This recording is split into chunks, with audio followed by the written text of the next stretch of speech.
Menteri gaduh, tanda reshuffle dengan tanda tanya. Dialog kita lanjutkan kembali.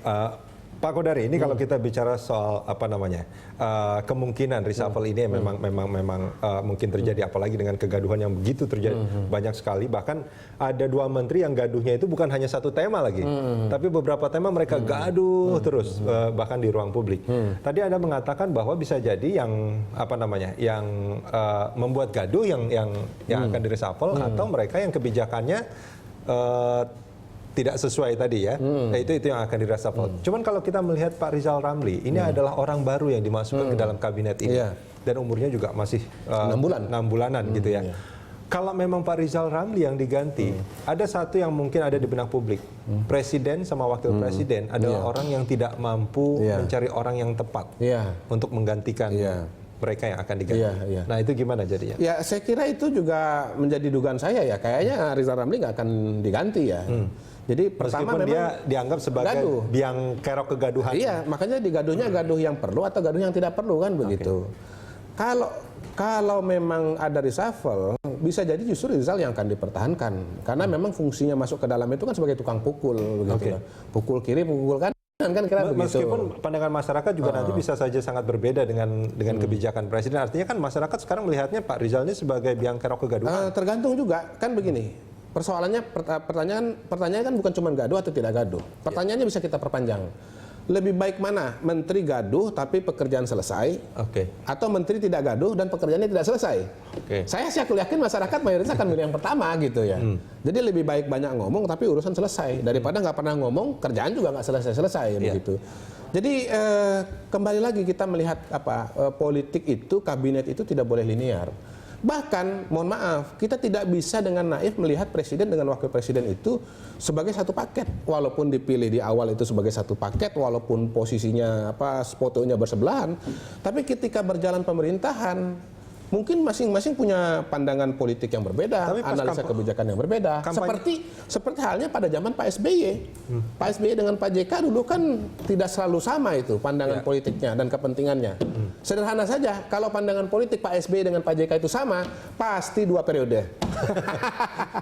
Nah, ini kan menarik sebetulnya. Artinya sebetulnya kalau kita mengenal sosok Rizal Ramli, ini kita tahu adalah sosok yang istilahnya, bukan kontroversial, tapi istilahnya? Memang kontroversial. Memang kontroversial ya. Dia ada liar-liarnya juga. Ada liarnya, ada berani seperti itu. Nah, ketika itu ditempatkan, artinya memang kegaduhan ini bisa dikatakan by design. Seperti itu dong.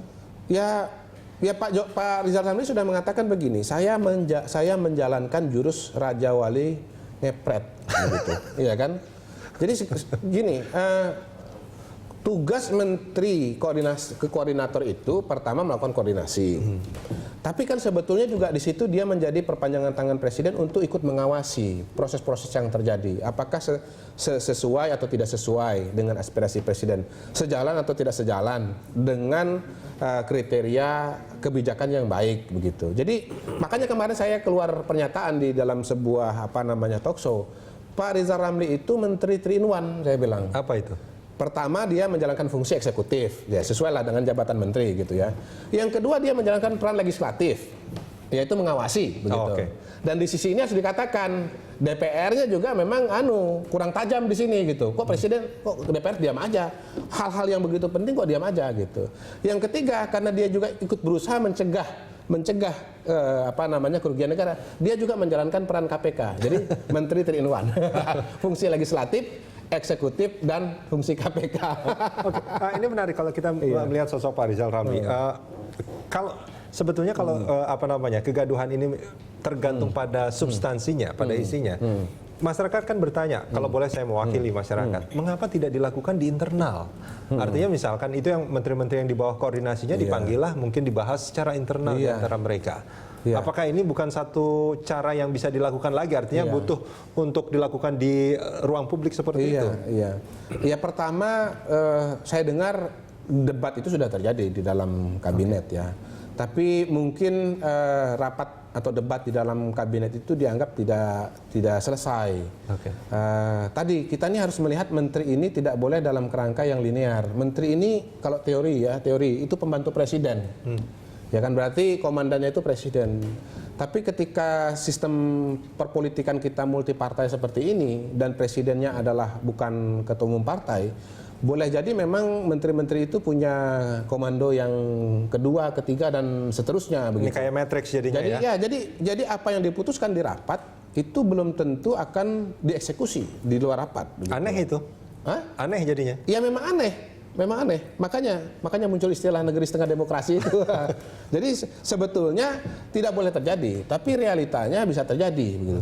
Tapi gini, kalau kita bicara ya istilahnya ngomong hari-hari saja, jangankan di kabinet, jangankan di politik, ya dalam konteks CEO menjalankan perusahaan itu kan bukan tidak ada kejadian di mana anak buah tidak menjalankan perintah bos. Di birokrasi yang notabene itu harus tegak lurus, itu juga bukan mustahil ada anak buah yang tidak menjalankan tugas. Apalagi ini di kabinet yang memang sebuah organisasi politik. Artinya kan kayak gini, kalau saya mencoba untuk menyimpulkan pernyataan Pak Kodari tadi, harusnya kan anak buah menjalankan perintah bos, tapi ini nampaknya anak buah ini tidak menjalankan perintah bosnya, perintah presiden. Ada atasan lain bagi dia, itu kan seperti itu. Itu maksud saya, kalau sudah ada anak buah yang berulang kali seperti itu, yang diperlihatkan kepada publik melalui perdebatan dan silang pendapat, tentunya akan menjadi justifikasi bagi presiden untuk melakukan reshuffle. Dan ya, begitu. ini saya ingat istilah dulu ada Mas Anas Urbaningrum, itu dalam mungkin status apanya gitu, ada istilah nabok nyilih tangan seperti itu.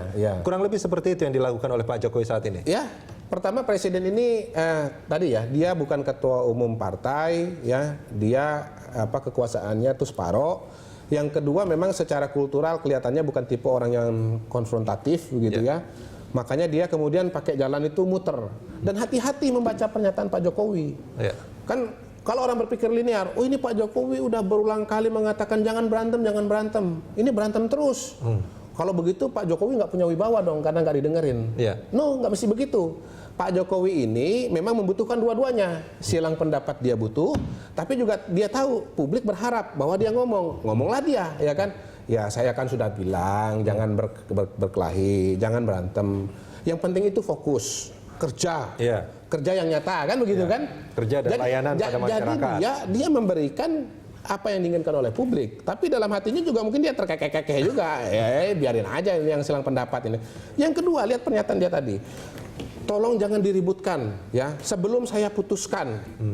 Jangan diributkan sebelum saya putuskan. Itu sebenarnya benar. Ya memang mau diributkan itu sebelum diputuskan. Kalau sudah diputusin jangan diributin lagi, jalankan saja begitu loh. Pak Kodari, kita jeda sebentar. Kita akan lanjutkan. Hati-hati sama Pak Jokowi.